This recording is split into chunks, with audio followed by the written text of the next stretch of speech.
The first time she made me promise not to tell, it didn't feel like a secret. It felt like a small thing, like sugar packets sliding across a counter, like something that would dissolve if I thought about it too hard. I was 26 and spending too much time in a bookstore cafe that smelled like dust and oversteamed milk. Freelance work meant I could pretend I had an office as long as I bought something every few hours. So I did. Same corner table, same outlet, same black coffee I barely drank. She worked the late mornings. Mid-40s, maybe a little older. Hair pulled back loosely, like she never quite finished tying it. No wedding ring. Not that I was looking for one. I just noticed hands. She remembered my order before I ever said it. Black, no sugar. I nodded like that was impressive, like I hadn't been ordering the same thing for 3 months. Trying to look serious, she asked once, setting the cup down. Trying, I said. She smiled, but it wasn't the kind meant for everyone. It paused a second too long. Or maybe I imagined that part. Most days, we didn't talk much. Just fragments. You're here early. Couldn't sleep. That makes 2 of us. She'd wipe the counter in slow circles when the shop was empty. I'd pretend to read, but I'd catch myself watching the way she folded napkins. Precise, almost careful, like she needed control over something small. I didn't have much to rush home to. My apartment was clean in a way that felt accidental. A single plate in the drying rack. A couch that still held the shape of nobody. I'd open my phone some nights and scroll to her name in my contacts. Not because we texted often, just because she'd once sent me the Wi-Fi password after I asked. I'd type something. Hey, random question, then erase it. There wasn't a random question. There was just the quiet. The thing about loneliness is it doesn't announce itself. It shows up in habits.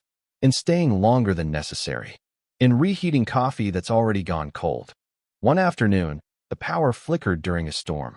The cafe lights blinked out, and the espresso machine sighed like it was giving up. Customers groaned, gathered their things. I stayed.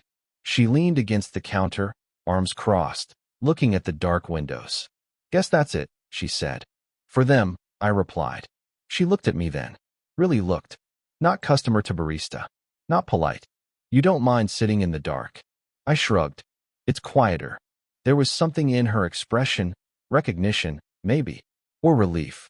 We ended up talking without the hum of machines between us. About small things. The kind that don't matter until they do. Her son in college. My half-finished projects. The way the rain sounded heavier than it was. At one point, our hands brushed when she reached for the flashlight under the counter. She didn't pull away fast. Just adjusted. My eyes flicked to her fingers. She noticed. You're shy, she said softly. I'm careful. Same thing sometimes. The lights came back, sudden and harsh. The moment folded in on itself. She stepped back into her role. I stepped back into mine. When I left, she called my name before I reached the door. I turned. Can you do me a favor? She asked. Yeah. She hesitated. Not dramatic. Just measuring. If anyone asks, I closed early because of the storm. Not because I wanted to. I blinked. Wanted to what? She held my gaze a second longer than usual. Talk. I nodded. Okay. Her shoulders relaxed, just slightly. Promise. I swallowed. Promise. It felt harmless. Ordinary. But that night, as I stood in my kitchen staring at my phone, I realized she'd never asked anyone else to keep something for her. And at 11:42 p.m., my screen lit up with a message from her. You didn't tell anyone, right? I stared at her message longer than I should have. You didn't tell anyone, right? The 3 dots blinked before I even knew what I was typing. No, I said I wouldn't. A minute passed. Then, good. That was it. No emoji. No explanation. Just good. The next morning, I went in later than usual, half expecting things to feel different. They didn't. Same chalkboard menu. Same soft indie music. Same smell of espresso. She glanced up when I walked in, and something in her shoulders eased. Black. No sugar, she said, already reaching for a cup. Still trying to look serious. She gave me that small smile again, but there was something underneath it now. Awareness. Like we were both holding the same folded note in our pockets. It happened slowly after that. Not dramatic. Just longer conversations. One afternoon, the cafe was nearly empty. She brought her own mug to my table instead of standing behind the counter. 5-minute break, she said, sitting across from me. I nodded like this was normal. She wrapped both hands around her tea, but didn't drink it. I used to come here before I worked here, she said. Back when I was married. The word hung there. Not heavy, just present. Yeah, I asked. We'd sit by the window. He'd read the news out loud like I couldn't read. She huffed a quiet laugh. I thought that was love. I didn't know what to say to that, so I folded the corner of my napkin over and over, pressing the crease flat. What changed? I asked finally. She looked at me like she was deciding how honest to be. Nothing dramatic. Just years of not being looked at. Her eyes flicked up. You start to feel invisible, even when someone's right across from you. I swallowed. My mind ran ahead of me. Imagined her in that window seat. Imagined myself there instead. I shut it down. That sounds lonely, I said. It was, she replied. Is. Silence settled, but it wasn't uncomfortable. The clock above the counter ticked louder than usual. Someone turned a page in the back of the store. You're what, 26? She asked. 26. She nodded slowly. My son's 22. There it was. The line. Not drawn harshly, just placed gently between us. I felt heat rise in my neck. Right. You're closer to his age than mine, she added, not accusing. Just stating. I know. Do you? I held her gaze. Yeah. That was the risk. Not scandal. Not headlines. Just the quiet reality of it. People would look. They'd assume. They'd reduce it to something simple. I imagined bringing her to dinner with friends. The questions disguised as jokes. I imagined her son seeing us together. The tightness in his jaw. And still, I didn't move. She reached across the table then, brushing a crumb from the back of my hand. Casual. Almost absent-minded.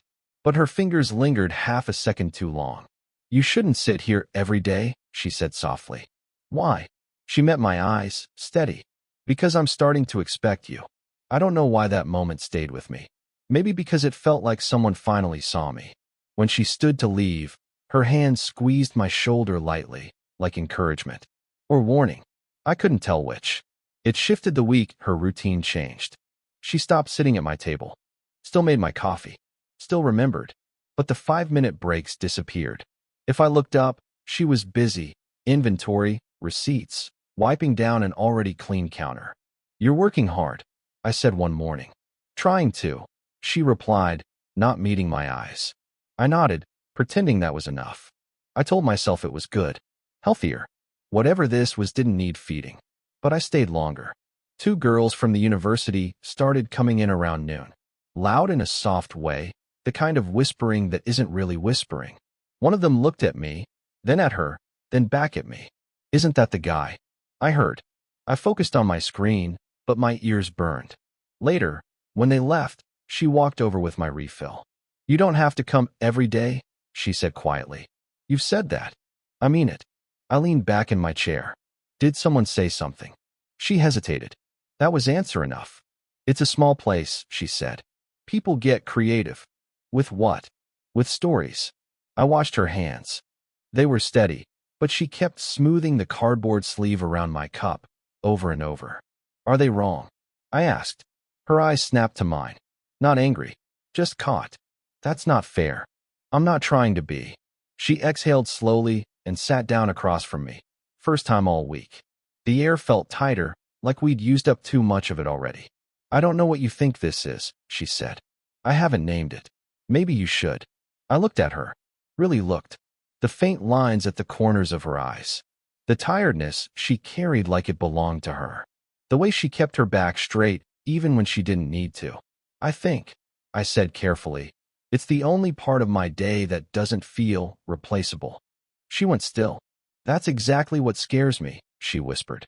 A man walked in then, mid-40s, confident, familiar. He greeted her by name. Too comfortably. Her posture changed. Professional. Polite. Hey, he said, glancing at me. Didn't know you hired assistants. I didn't, she replied evenly. He smirked. Right. Something sharp twisted in my chest. I didn't know who he was. Ex-husband. Regular. Mistake. But he looked at me like I was temporary. After he left, silence stretched between us. You see, she said softly. See what? How easy it is for people to decide things. I don't care what he thinks.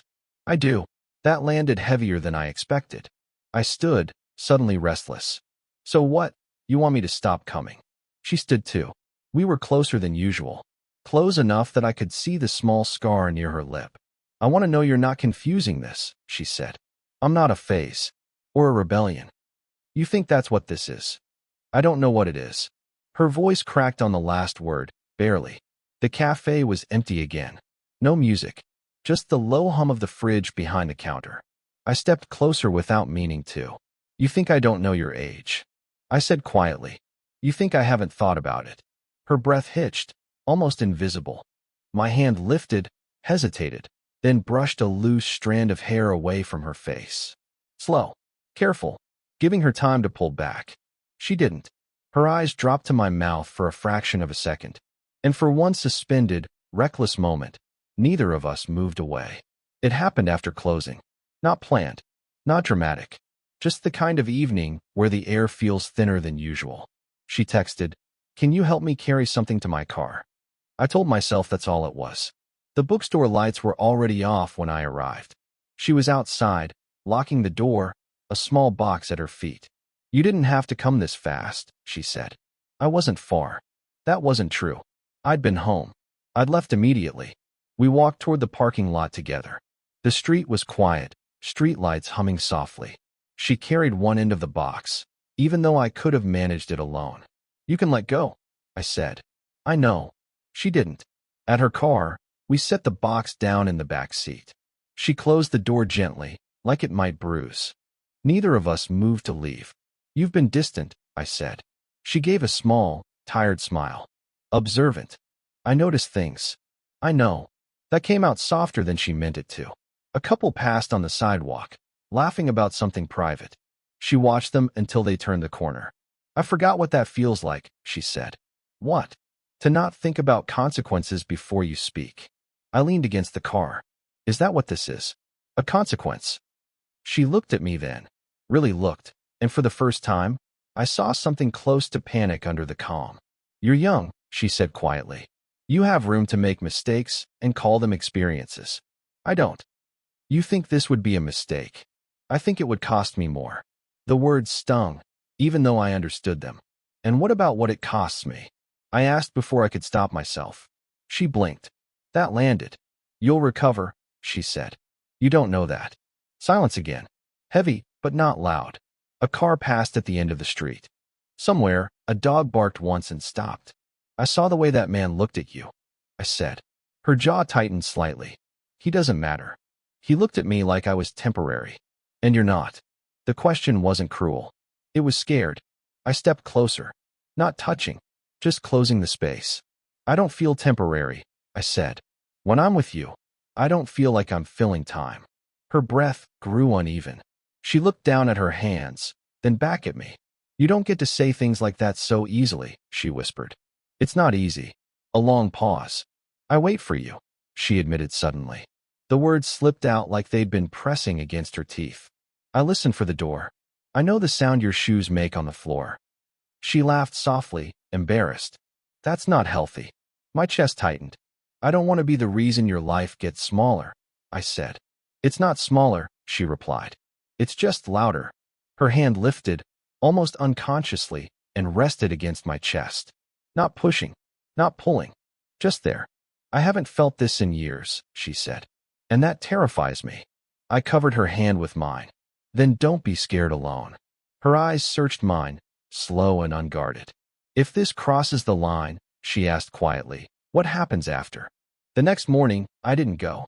I woke up early, stared at the ceiling, replayed her question over and over.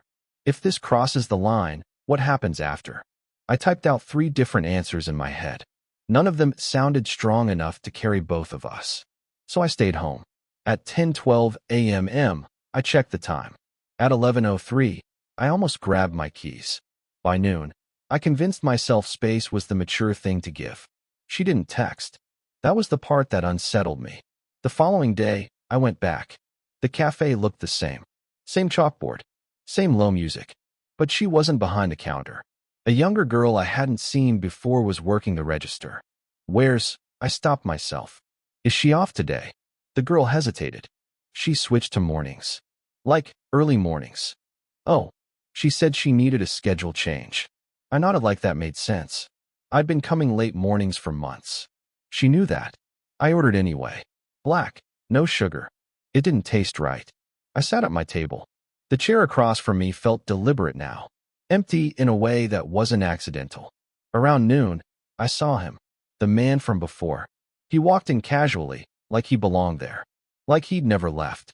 He leaned over the counter, smiling too easily at the new girl. Then he glanced around the cafe, scanning. Our eyes met briefly. He didn't look surprised. Later that afternoon, my phone buzzed. Her name. I think it's better if we don't blur things. That was it. No explanation. No apology. I stared at the message until the screen dimmed. I typed. Did I do something wrong? Deleted it. Typed. Is this about him? Deleted that too. Instead, I wrote. Okay. Sent. 3 dots appeared almost instantly. Then disappeared. Nothing came. That night, I walked past the bookstore even though it was closed. The lights upstairs were on in the office. Her silhouette moved behind the frosted glass. I stood across the street longer than I should have. My mind did what it always does when there's no information. It filled in the gaps. Maybe her son found out. Maybe the ex said something cruel. Maybe she woke up and decided I was exactly what she feared, temporary. Or maybe she was protecting something I didn't fully understand. The next week, I adjusted my routine. Earlier mornings. I walked in at 8:15. She was there. Hair tied tighter than usual. No softness in her posture. She looked up when the bell chimed. For half a second, something flickered. Relief. Regret. Then it was gone. What can I get you? She asked, polite. Neutral. Black, I said. She nodded. Anything else? I almost said yes. Instead, I shook my head. She handed me the cup without touching my fingers. I waited for her break. It didn't come. At 9:02, I stood to leave. Our eyes met briefly. Neither of us smiled. Outside, I pulled out my phone. I stopped typing. Erased it. Slid the phone back into my pocket. I didn't feel heartbroken. I felt paused. Like life forgot to finish the sentence. The next morning, I didn't go at all. And for the first time in months, my corner table stayed empty. It was raining the night I finally knocked on her door. Not dramatic rain. Just steady. Persistent. The kind that makes everything sound closer than it is. I stood there longer than I meant to. Her porch light was on. I could see the shadow of her moving through the kitchen window. I almost left. Instead, I knocked.